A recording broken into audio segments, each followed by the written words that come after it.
General audience my dear மக்கள் நெட்டி for US எல்லாத்தையுமே உனக்கு மடடா அப்பப்பா சும்மா சாங் வேற லெவலில் வந்திருக்கே. என்ஜிகே ஃபர்ஸ்ட் லுக் அந்த மாதிரிலாம் வந்தப்போ எவ்வளோ எக்ஸ்பெக்டேஷன் இருந்துச்சோ அந்த அளவுக்கு ஃபர்ஸ்ட் சிங்கிள் செம்ம எக்ஸ்பெக்டேஷன்ல இருந்துச்சு. தண்டல்காரன் அப்படின்னு சொல்லிட்டு சாங் ரிலீஸ் ஆயிடுச்சு. கேட்ட உடனே இந்த சாங் பிடிக்கல அப்படின்லாம் யாராலையும் சொல்ல முடியாங்க. கேட்ட உடனே எல்லாத்துக்குமே பிடிச்சிருச்சு அப்படின்னு தான் சொல்லணும். ஏன்னா வந்து ஃபோக் மெலடி இந்த சாங் வந்து ஆடலாம் நம்ம எந்திரிப்போம், ஆனால் அதோட கருத்து வந்து நம்மளை உட்கார வச்சிரும். என்ன சொல்ல வராங்க அப்படின்னு சொல்லிட்டு அந்த மாதிரி தான் இருந்துச்சு சாங்.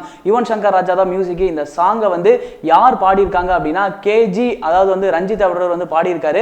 லிரிக்ஸ் வந்து கபிலன் அப்படின்றத எழுதியிருக்காங்க. ஓகேவா, இந்த சாங் வந்து கேட்கும்போது இந்த படம் வந்து பொலிட்டிக்கல் த்ரில்லர் அப்படின்னு நமக்கு தெரிஞ்சு போச்சு இல்லையா.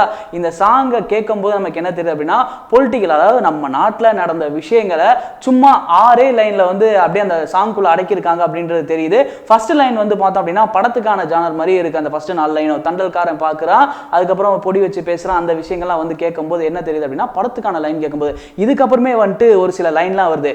இந்த லைன்லாம் கேட்கும்போது நாட்டில் நடந்த விஷயங்கள்லாம் அப்படியே திருப்பி நமக்கு ரிப்ளிகல் பண்ற மாதிரி இருந்துச்சு. அதாவது இந்தியன் பண்பாட்டை வச்சுட்டோம் அந்நியன்ட்ட அப்படின்னு சொல்லிட்டு ஒரு லைனு. இது என்ன சொல்றாங்க அப்படின்னா இந்தியனோட பண்பாட்டை அடகு வச்சுட்டோம் அந்நியன்ட்ட அப்படின்ற மாதிரி இதை கார்பரேட் விஷயத்தெல்லாம் வந்து குறிப்பிடுறாங்க அப்படின்ற நமக்கு நல்லா தெரிஞ்சு போச்சு. அதுக்கப்புறம் இந்த லைன் தான் வந்து மாஸ்டர் பீஸ் அப்படின்லாம் சொல்லலாம். ஊரு சரி ஒன்றும் இல்லை நம்ம நாட்டில் அப்படின்றாங்க.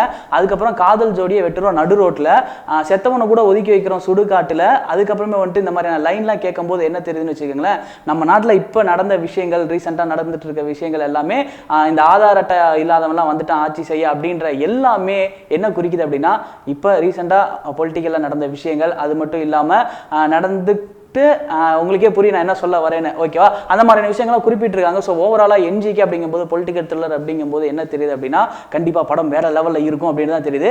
நீங்கள் சாங் கேட்டிருந்தீங்க அப்படின்னா உங்களுக்கு எந்த அளவுக்கு பிடிச்சிருந்துச்சு, உங்களுக்கு பிடிச்ச லைன் என்னென்ன அப்படின்றதான் கீழே மறக்காம கமெண்ட் பாக்ஸில் கமெண்ட் பண்ணுங்க.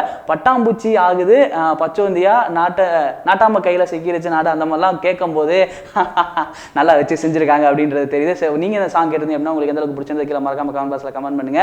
இந்த வீடியோ உங்களுக்கு பிடிச்சிருந்துச்சு அப்படின்னா லைக் பண்ணுங்க, ஷேர் பண்ணுங்க, கமெண்ட் பண்ணுங்க, மறக்காம டிவி வரைக்கும் சப்ஸ்கிரைப் பண்ணுங்க. இந்த சாங்கை நீங்க பார்க்கல அப்படின்னா இந்த சாங்கோட லிங்க் வந்து நான் கீழே டிஸ்கிரிப்ஷன்ல லிங்க் தரேன், போய் பாருங்க. பார்த்துட்டு அந்த வீடியோக்குள்ள போய் கமெண்ட் பண்ணுங்க. Hi, this is GV Prakash. Net TV for you. Like பண்ணுங்க, ஷேர் பண்ணுங்க, சப்ஸ்கிரைப் பண்ணுங்க, ஏதாவது பண்ணுங்க.